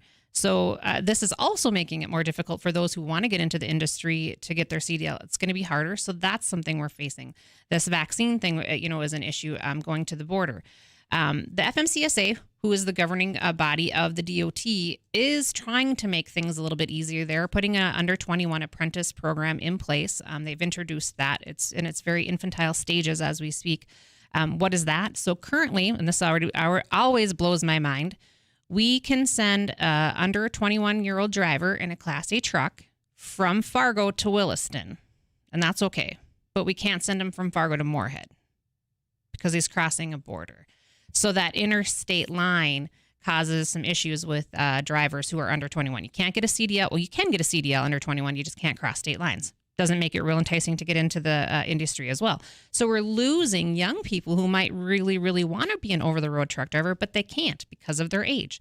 So the Fmcsa did understand that might be a resource for us for driver shortage, and they have this apprentice program that is going into place. Again, infantile stages. We're not there yet, and it's a pretty extensive training program that they have to go into. So you can go from Crosby in the far northwest corner of North Dakota down to Christine down in the southeast corner of North Dakota, perfectly fine as a 19-year-old, but you couldn't take that rig across the Red River Bridge. Nope, and I always joke, I'm like, you can drive your truck. We don't want you to put it in the river and paddle it across. No, it doesn't make sense, and I understand that you have to use a state line as a kind of a catch-all, but it doesn't, when somebody puts their logical mind to it, it doesn't make sense. You can't go 4 miles, but you can go 300. The common sense kicks in. Exactly. Here's the other thing for me. When I look at this, Kelly, I look at kind of the hypocrisy of how talented some of these guys are that are called upon during harvest, and all the things that we're willing to waive then to get this crop out of the field. And what you find out is that they're pretty damn good at what they do. Mm-hmm. And yet we're going to put all these bridges when we need them to drive a rig later on. And that one always made me just shake my head. And you're onto something there too, with this whole new CDL training regulation that's going into effect in February. Think about that. So we do have, young people that are, have been raised on a farm. They drove truck during harvest, during crop removal, during planting time. And now that whole, experience that they have is worth nothing. Mm-hmm. So if I drove truck on my family farm for 6 years and now want to go get my CDL, that person's still going to have to go through classroom and behind the wheel training. It doesn't make any sense to me. At its core, I think the ELDT, the entry level driver training regulation, is good. It's teaching, uniformity, how to be a good driver, things like that. But the timing and sometimes the, like I said, the logical reasoning behind it isn't there. So, yes. This person texts in and says, why can't the TSA get hazmat background checks done? I applied in November and still has not been finished. My wife applies for TSA pre-check. All these different regulations, that's what they're ripping their hair out over. And I tell you, I have more gray hairs in my head in the last probably 6 to 8 months waiting on states and federal programs to get things done. Getting the TSA background checks back for drivers who hold a hazmat endorsement is taking longer. I tell people to start that process 90 days ahead of when their endorsement is going to do, because it's going to take that long. Is this a staffing issue or what is it? Yes. So they just don't have the people. Correct. I heard coming in today, I heard a discussion about the IRS and how incredibly short they are in terms of staff, and how everything tax season is just going to get backed up. And maybe that's some people's goal. I don't know. Yep. And I don't want to throw states under the bus, because I'm a Minnesota girl through and through. I grew up there. I live there. I love the state of Minnesota. Currently, if you want to get a license plate, register your semi-truck, you are looking at 3 to 4 months. Oh, come on. I am not even joking you. I live and breathe this every day, and it's so frustrating to me. So what do you do during the intern? You sit there and you do nothing. That is where I get so frustrated, because here's the other thing. So you can own the rig, and you can't get license plates on it. You're paying a truck payment. You're paying insurance for a truck that cannot even turn. And you paid for the registration. You got it. Stick around, Kelly. We got more to pound on. Let's get to the weather cave and visit with Too Tall Tom. And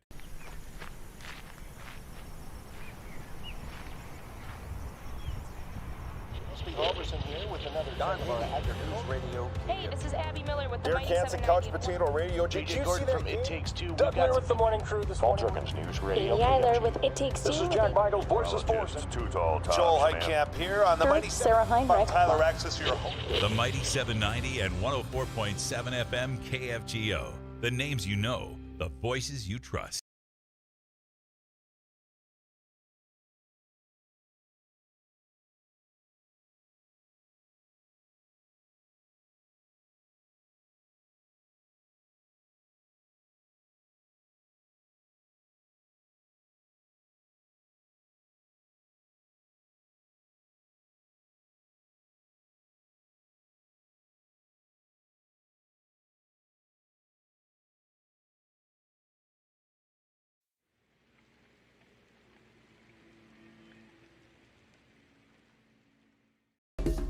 thanks for watching News and Views on YouTube. Don't forget to subscribe and like our page, and send us a text anytime at 35270.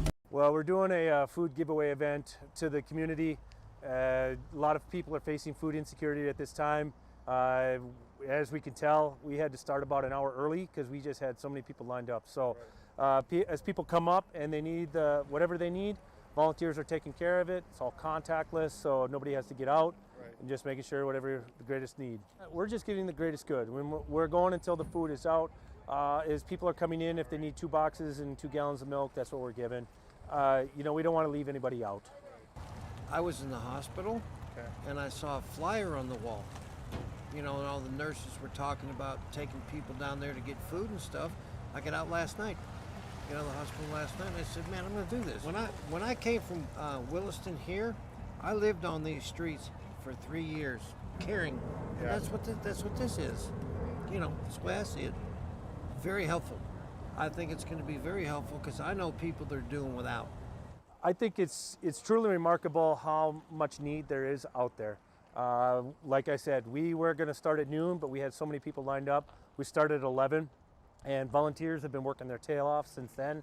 I'm thankful for that. I think this shows that there is some huge needs in the community, and we got some things we got to address. So today on MSUM campus, we're doing an ice jam, which is we're combining a bunch of percussion instruments with ice instruments, which are also going to be used in a percussive form. We're going to hit them with mallets, hammers, all those types of things.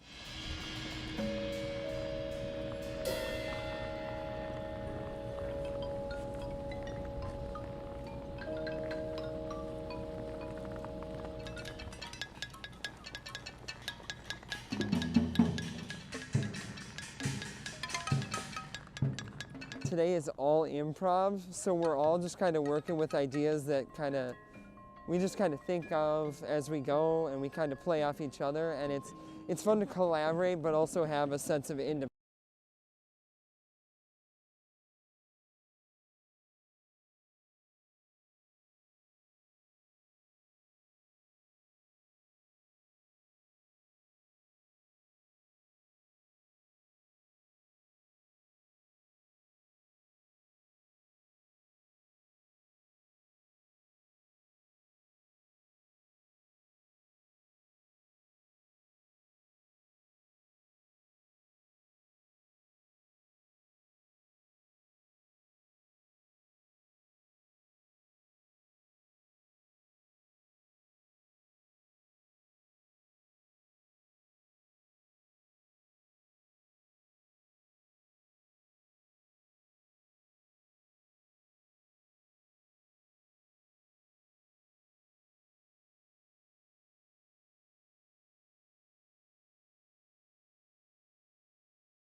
is the Director of Safety at True North Compliance Services. One more time, Kelly, tell people what that is. True North Compliance Services helps trucking companies and owner-operators help with everything trucking other than we don't do factoring, which is getting money from your shippers and receivers, and we don't drive the truck. So everything else that's related to that, driver files, drug and alcohol testing, safety, all that good stuff. Safety, yep, that's what we do. You make sure they're following the rules. You got it. And what we're complaining about today is some of those rules, or at least I am, because we need truckers. How many truckers have we lost? Let's do this first so I don't run out of time.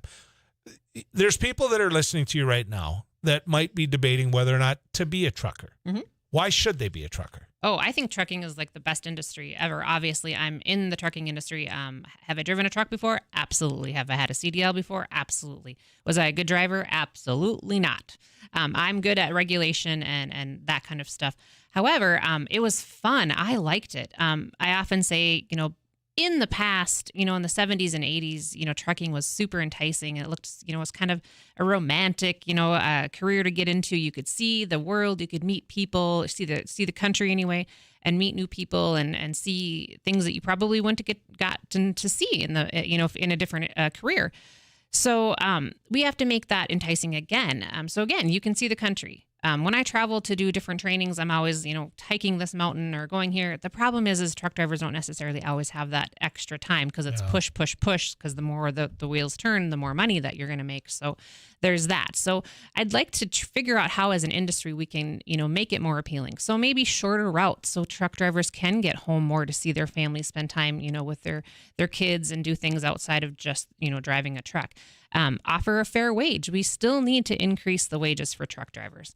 Trucking companies, of course don't want to hear that because that takes, away from profit. But in order to make profit, you need those drivers. If you don't have drivers, you're not going to make profit. Mm-hmm. So we need to make them trucking rates for drivers, a priority. We need to pay them more. We as a community, a country, you and I need to recognize how important of a job it is and what a grueling job it is and how important it is. The clothes we wear, the food we eat, the everyday products that we need comes on a truck. We need these drivers. We need to recognize that this is not just, he's, I've heard the whole, I'm just a dumb truck driver. All I do is hold the steering wheel. No, that's not a true statement at all. They're professionals. They are 100% professionals. These are smart people, and we need them. And I would add that there's one thing that we can do because I'm on the road for 70,000 miles a year. And that is respect them. When I'm on the road, I can give them space. I can give them room. I can indicate to them. I can yield. I can do all of these things. I can realize that they can't stop on a dime. I can do things to make their life easier. You hit it on the head too. When you're on the road, by a truck, near a truck, give them space. I'm often, when a truck isn't sure if they can get over or not because have they passed the car, I do the bright, to let them, or, do my headlights so that they know it's safe to get over, give them a wave. I often will, if I'm at a truck stop and I see somebody there, I'll be like, hey, I'm going to buy you a cup of coffee or a sandwich just to show my appreciation for them. I saw somebody, hauling the big tires in the wide load going down the interstate the other day. And this person, there was no way I was going to pass them under the overpass. I was, so that they had to get way far over just to let me pass. So I'm riding behind. I got, what the heck? This radio show can live without me for that day, right? So the next thing I saw was somebody just shoot by me, and this truck had to swerve quick. It's like, stick around, Kelly. I got more points like that I want to make. Lots more points.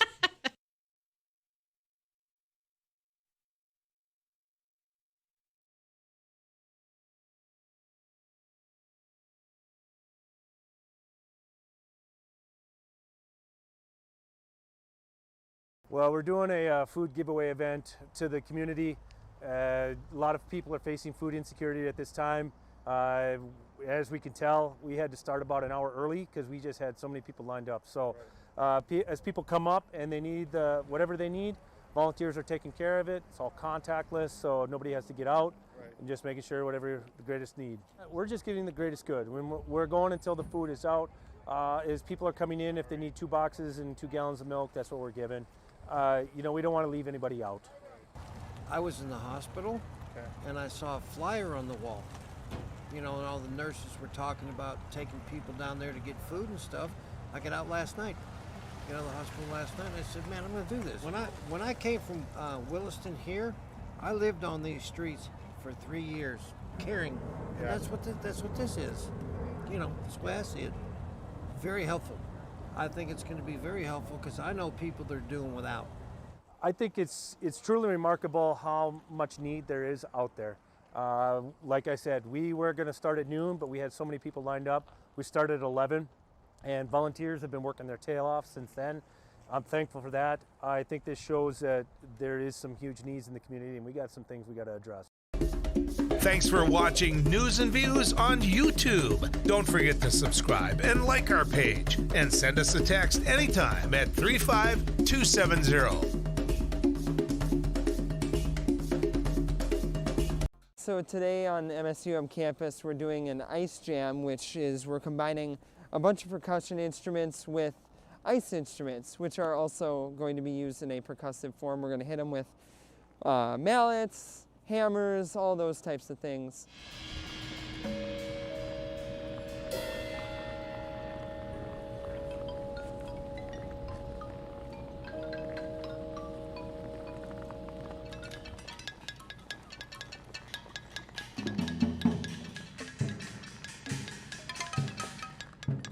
Today is all improv, so we're all just kind of working with ideas that we just kind of think of as we go, and we kind of play off each other, and it's fun to collaborate but also have a sense of independence.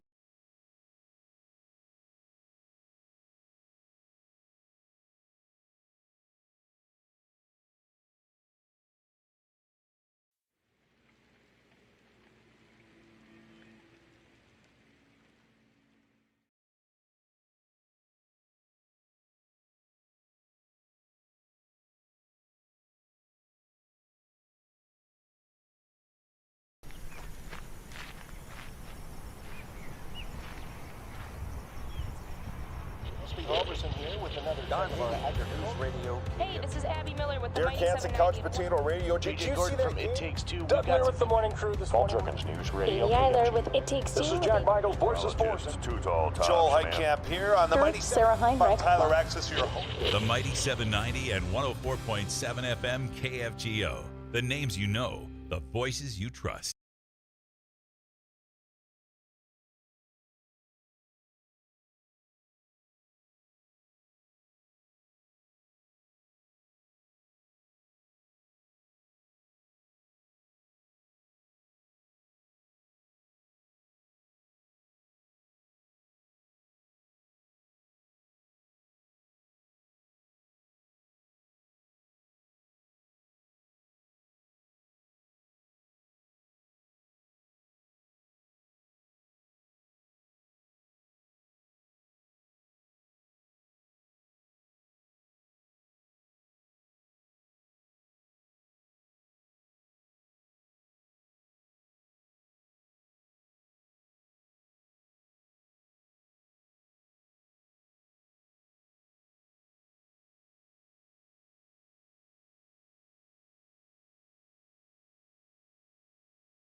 North Compliance Services.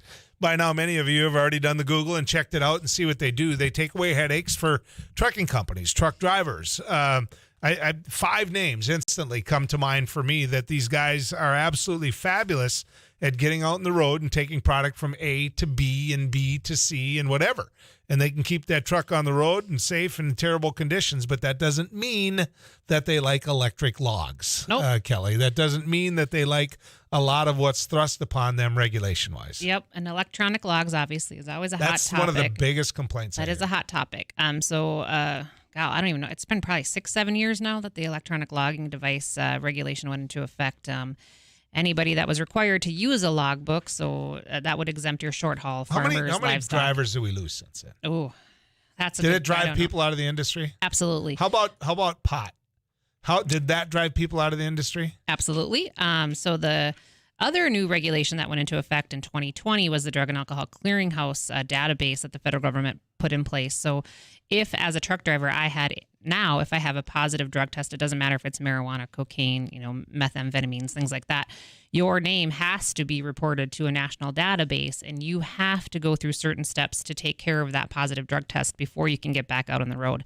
That went into effect in 2020, and now we're in 2022. In that first year, I know there was close to 72 to 82,000 truck drivers who had tested positive for some sort of substance or alcohol. A huge percentage of that would be correct. pot. Oh, absolutely. Right. I would say it's probably close to 70% tested positive How for long marijuana. does pot stay in your system? That is super variable. It depends on, how much you're smoking, what type. Marijuana tends to stick to fat stores. So if you're a larger person versus a thinner person, it's all very much a variable. Say you're sitting around a campfire smoking a joint on Saturday night. Okay. Yep. On Monday, you get into that semi and you got to go through, drug check, right? Joel, you're making me super uncomfortable right now. Right. This is not what our truck drivers do. No. But you're missing my point because we lost 80,000 drivers. Yep. And so you get somebody, because this has been 3 days ago, they're not high. Yep. But it's still in their system. Correct. And because of that, they can't be a truck driver. And they go permanently on a list so that they're labeled as, boy, are you going to hire, so-and-so when he's got a proven drug history. Yep.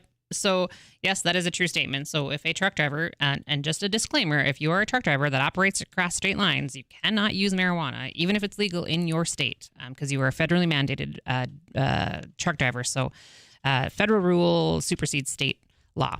Anyway, so if a truck driver does smoke some marijuana Did I on make you Sunday, nervous a enough? little bit, Just yeah. checking. I'm going to make sure everyone knows the regulation here. So anyway, if a driver does smoke marijuana on Sunday or Saturday, even a Friday night, and does get back in his truck on Monday, let's say he gets called in for a drug test on Wednesday, tests positive, yes, his name goes on kind of a list, a blacklist, if you will, with the federal government saying, until you go through these steps, and there's a lot of them. First of all, they can't drive until they figure all of that out. If they choose not to do anything, their name stays on that list. You are correct, barring them from driving for another trucking company until they get that taken care of. So yes, we have lost at least 70,000 drivers since that regulation went into effect. How many times because this is a record that can be tracked, how many times have we seen an accident with a truck driver where they were under the influence of drugs? There's a few out there that have been fatal. I'm pretty sure the gentleman that the truck took out like 7 or 8 motorcyclists out on the East Coast, he was under the influence. He was high? Yeah. Did they know what drug it was? I do think it was meth. Okay. If I do recall. There are some. And that doesn't surprise either you or I. No. There are some, pretty big named cases that involve trucking or trucks that the individual was under the influence. But for the most part, because once you have, depending on the type of accident, a truck driver is mandated to go in for a post-accident test. From what I see in this area, 9 times out of 10, they're negative. Yeah.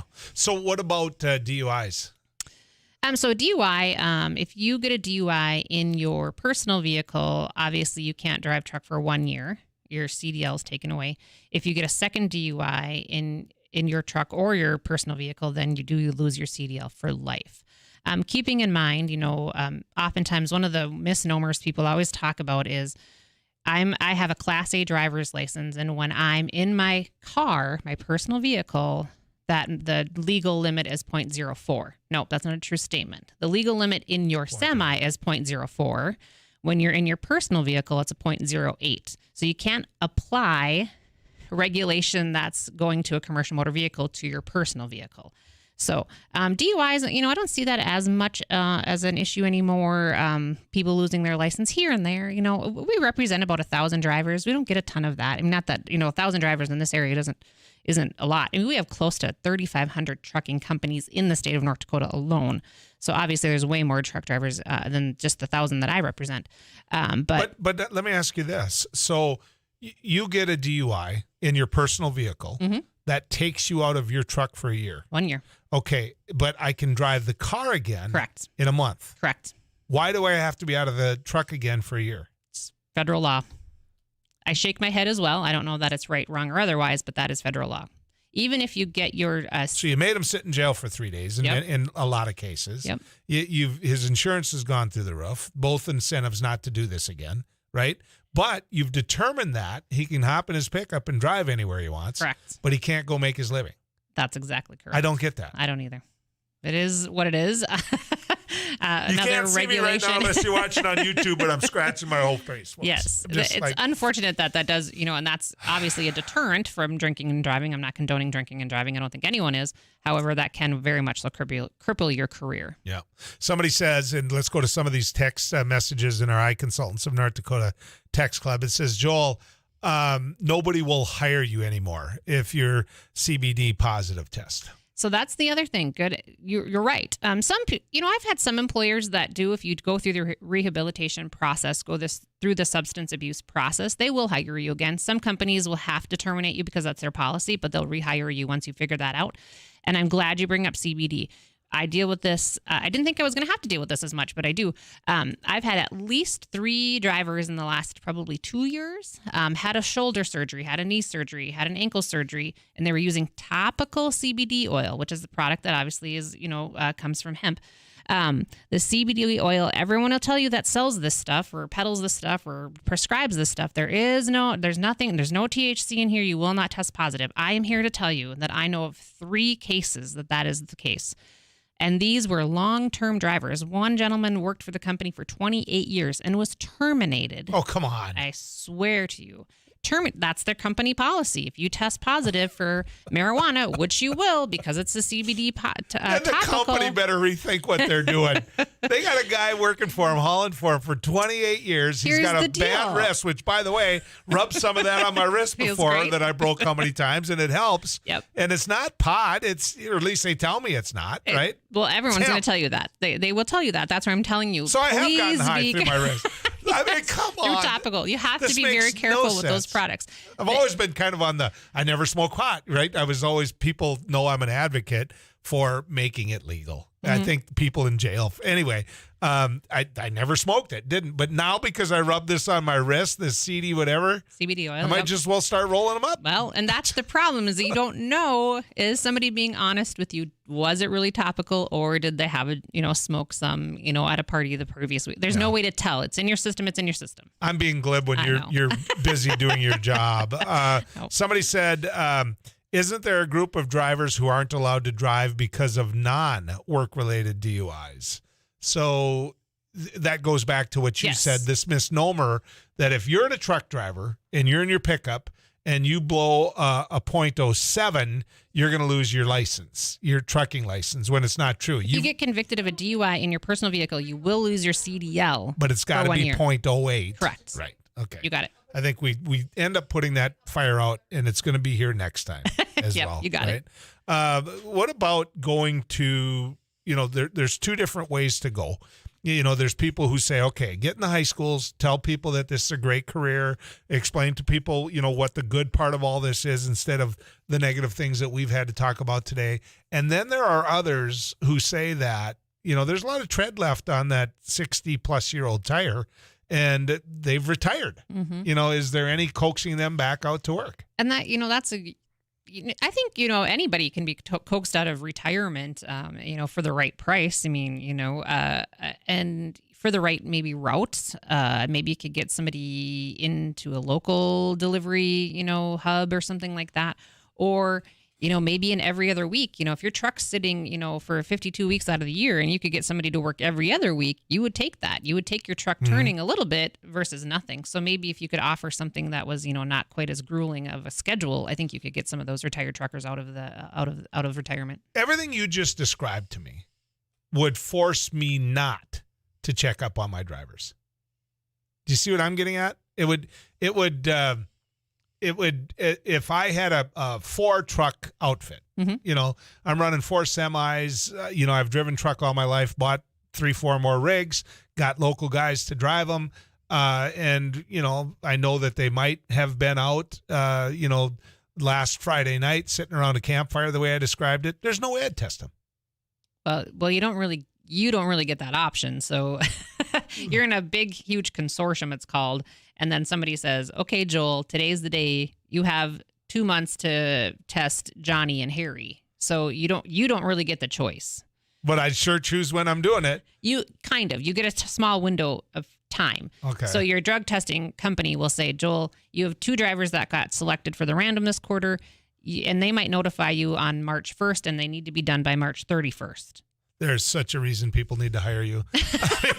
All I wanted to do was run a trucking company. Diesel you're prices trying to are do up. it illegally, Joel, is the problem. All right. I'm teasing you. So tell people how to get in touch with you again. True North Compliance, truenorthcompliance.com. I don't think I even know our website. That's terrible. But anyway. They do the Google, they'll find it. Yeah, and then my phone number is 701-492-4459. Happy to help with any questions. I mean, even if you don't contract with services, I am 100% just so happy to have truckers or anybody call me if they have a question. I'd rather educate you and get you on the right side of the law and doing things the correct way or letting you know how things roll than just, the guessing game. And the ice out at Lake Park is how thick? Supposedly, LaBelle Lake, where I want to go, it's 12 inches, but I still haven't put my ice castle out either, Joel. I'm a little nervous. I'm like you. I don't know. Can you and whoever the significant person is in your life, get in your tonner pickup, drive out there and tell me how it went?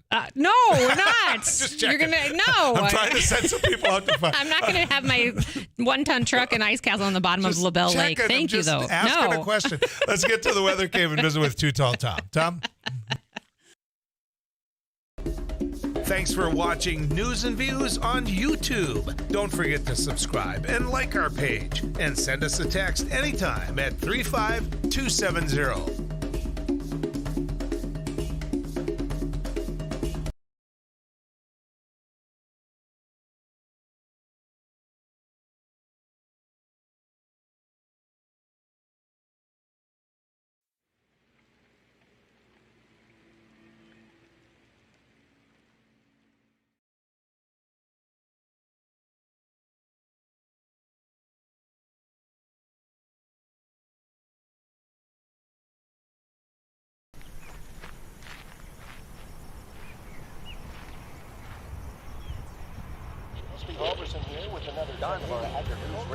Hey, this is Abby Miller with the Dear Mighty Kansas 790. Couch Potato Radio. Did you see that? From It Takes Two. Doug Miller with the morning crew this morning. News Radio. Amy Eiler with It Takes Two. This is Jack Michaels, Voices Forces. Too Tall Tom. Joel Heitkamp here on the Mighty Sarah Heinrich. Tyler Axis, your host. The Mighty 790 and 104.7 FM KFGO. The names you know, the voices you trust.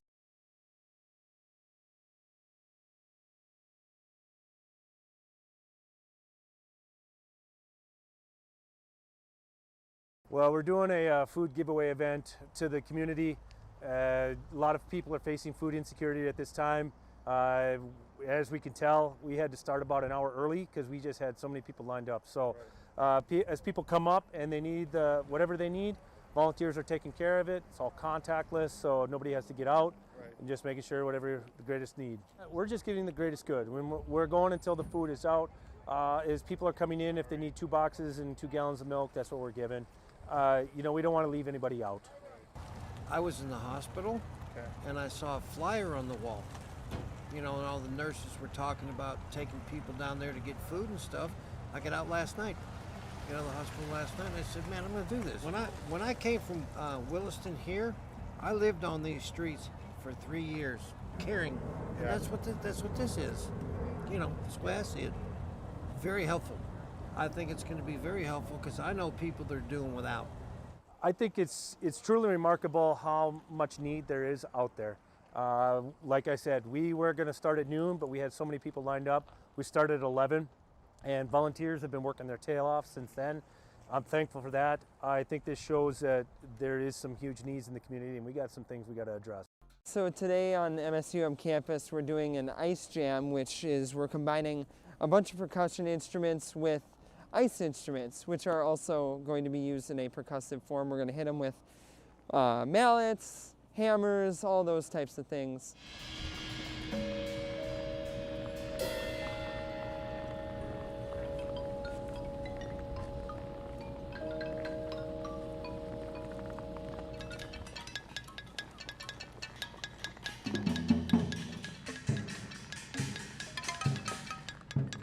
Today is all improv, so we're all just kind of working with ideas that we just kind of think of as we go, and we kind of play off each other, and it's fun to collaborate but also have a sense of independence.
And Views studio line. I want to thank some of the great guests we had today.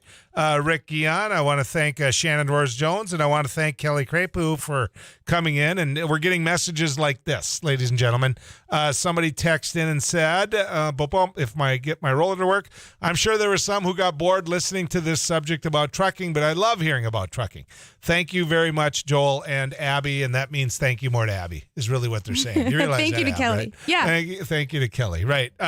It's out there. The one thing I will stress again is that you know how important some people are in your life. You're not going to know who that person is in the semi. 99 times out of 100. You're not. But you know what you can do?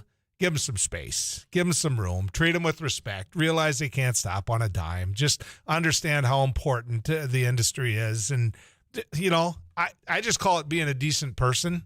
But those truckers out there could use it.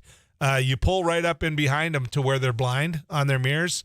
You did them a tremendous disservice. You really did. I got enough trucker buddies who tell me that. So, all right, let's get to the phone lines and get to Herb. Herb, you're on News and Views.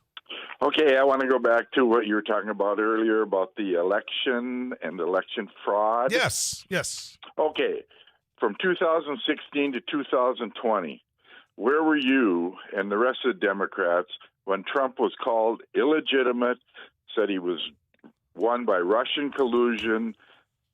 He was investigated by Mueller for $40 million, never found anything. And now all of a sudden the Republicans are supposed to look the other way when we think there's something wrong with Biden. So let me answer for myself. If you go back and you listen to any segment of News and Views after that election, I said the election's over and Donald Trump won. And I said it so many times that you couldn't possibly imagine. I said Donald Trump is the president of the United States. It's time to make this all work for the president of the United States and make ourselves a better country. Now, did I like the fact he won, Herb? I'm not going to lie. I didn't like the fact he won, and I didn't think he'd be a good president. That being said, if you're asking where I was, that's exactly where I was. Okay, where were you for 2 years of the Mueller report? Did you support that? Oh, I totally supported it, and I totally. And what happened? Well, what did happen, Herb? Did you read the Mueller report?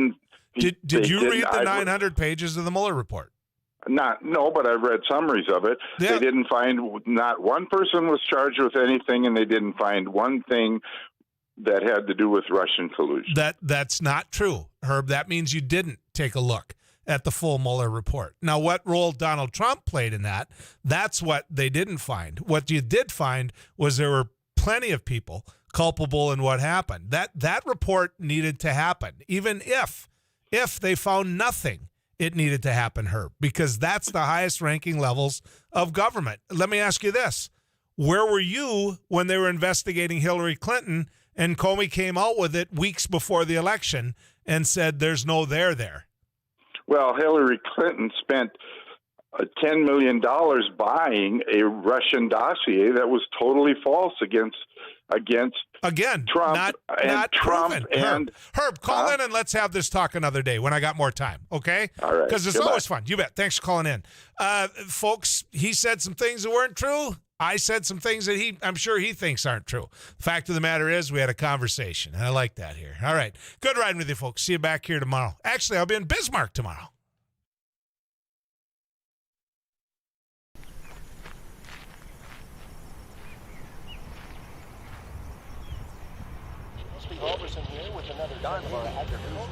Hey, this is Abby Miller with the Derek Hansen, Couch Potato Radio. Did you see that? It Takes Two. Doug Miller with the morning crew this morning. Jerkins News Radio. Amy Eiler with It Takes Two. This is Jack Michaels, Voices Forces. Joel Heitkamp here on the Mighty Sarah 7. Heinrich. Tyler Axis, your host. The Mighty 790 and 104.7 FM KFGO. The names you know, the voices you trust. Thanks for watching News and Views on YouTube. Don't forget to subscribe and like our page and send us a text anytime at 35270.